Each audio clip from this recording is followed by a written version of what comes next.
नमस्कार, मैं डॉक्टर अर्चना राय, assistant professor Hindi, Hemvati Nandan Bahuguna राजकीय स्नातकोत्तर महाविद्यालय, नैनी, प्रयागराज।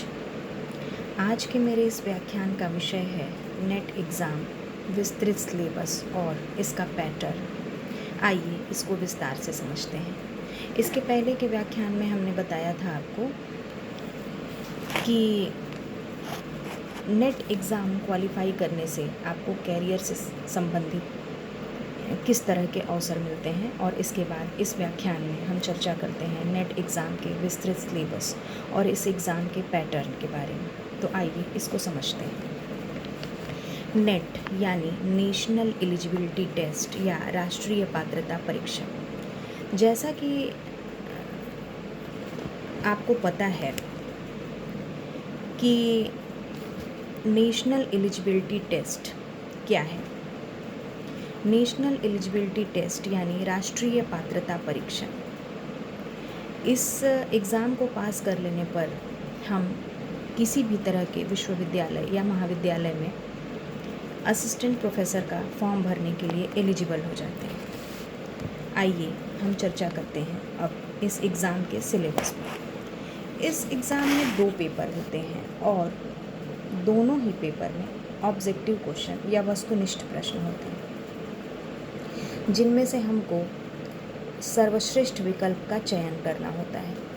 नेट के दोनों प्रश्न पत्रों में पहला प्रश्न पत्र कॉमन यानी सभी उम्मीदवारों के लिए एक समान होता है, अर्थात आप चाहे जिस भी विषय से नेट का एग्ज़ाम दे रहे हों, प्रथम प्रश्न पत्र सबके लिए एक समान होता है और यह क्वालिफाइंग और अनिवार्य होता है।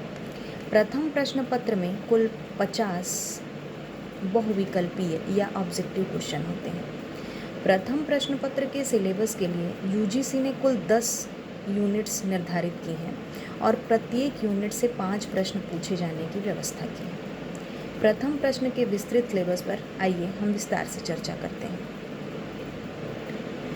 शिक्षण योग्यता यानी टीचिंग एप्टीट्यूड, अनुसंधान योग्यता यानी रिसर्च एप्टीट्यूड, कॉम्प्रीहेंशन यानी दिए गए पैराग्राफ को पढ़कर प्रश्नों का उत्तर देना, कम्युनिकेशन यानी संचार कौशल, गणितीय और तर्क योग्यता, तार्किक तर्क जिसे हम रीजनिंग भी कह सकते हैं, डेटा इंटरप्रिटेशन यानी दिए गए डेटा को समझकर प्रश्नों के उत्तर देना, सूचना और संचार प्रौद्योगिकी यानी इंफॉर्मेशन टेक्नोलॉजी,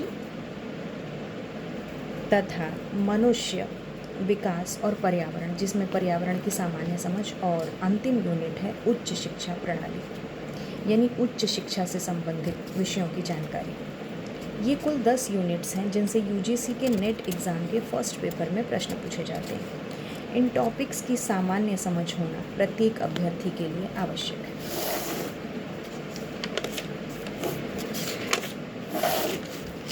आइए अब हम चर्चा करते हैं दूसरे प्रश्न पत्र की। यह प्रश्न पत्र अभ्यर्थी की पसंद के विषय पर आधारित होता है, यानी जिस विषय से आपने पीजी या पोस्ट ग्रेजुएशन की परीक्षा उत्तीर्ण की हो उसी विषय से आप नेट का एग्ज़ाम दे सकते हैं। द्वितीय प्रश्न पत्र का भी अपना एक विस्तृत सिलेबस होता है जो उम्मीदवार की पसंद के विषय के हिसाब से होता है और उम्मीदवार उसी विषय में अपनी तैयारी करता है। दोनों ही प्रश्न पत्रों की परीक्षा ऑनलाइन मोड में होती है। फर्स्ट पेपर में 50 और सेकेंड पेपर में 100 ऑब्जेक्टिव क्वेश्चन होते हैं। फर्स्ट पेपर में जब हम क्वालिफाई कर लेते हैं, यानी फर्स्ट पेपर में जो मार्क्स क्वालिफाइंग होते हैं वो क्वालिफाइंग मार्क्स जब हम प्राप्त कर लेते हैं तभी हमारी आगे की कॉपी चेक की जाती है और इस पेपर में प्राप्त अंकों के आधार पर हमें नेट या जेआरएफ घोषित किया जाता है। यानी नेट क्वालिफाई करने के बाद मार्क्स जेआरएफ यानी जूनियर रिसर्च फेलोशिप के लिए निर्धारित मानदंड तक यदि पहुंचते हैं तो आपको जेआरएफ घोषित करते हुए अगले 5 वर्षों तक किसी भी केंद्रीय या राज्य विश्वविद्यालय या उससे संबद्ध महाविद्यालयों से संबंधित विषय में पीएचडी करने के लिए फेलोशिप यानी छात्रवृत्ति प्रदान की जाती है। नेट का फॉर्म भरने के लिए जनरल यानी सामान्य श्रेणी के अभ्यर्थियों के लिए पीजी यानी पोस्ट ग्रेजुएशन में कम से कम 55% और आरक्षित श्रेणी के अभ्यर्थियों के लिए पीजी में कम से कम 50% मार्क्स होने चाहिए। यह एक सामान्य निर्धारित मानदंड है।